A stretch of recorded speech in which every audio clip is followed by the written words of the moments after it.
Rumah Sakit Umum Daerah Cumutia (RSUD CM) di Kota Lusmawe mengoperasionalkan 2 unit ruang penyakit infeksi New Emerging dan Re-Emerging Pinere untuk pasien COVID-19.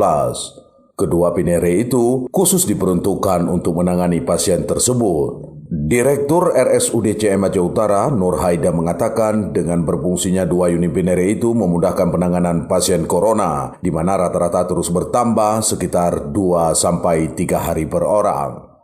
Ada pasien yang bisa ditempati dua, ada pasien dengan kondisi yang berlainan penyakitnya. Jadi komorbid penyertanya itu beda, jadi sehingga pasien tidak mau disatukan. Kemudian ada pasien yang memang udah parah sekali masuk, sehingga kalau misalnya ada pasien yang satunya di sebelah, mungkin akan terasa terganggu oleh pasiennya.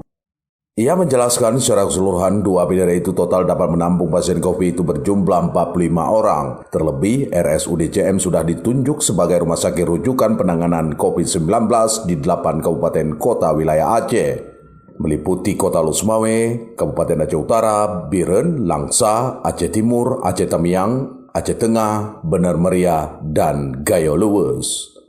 Dari Provinsi Aceh, Erwin Jalaluddin melaporkan untuk KBR.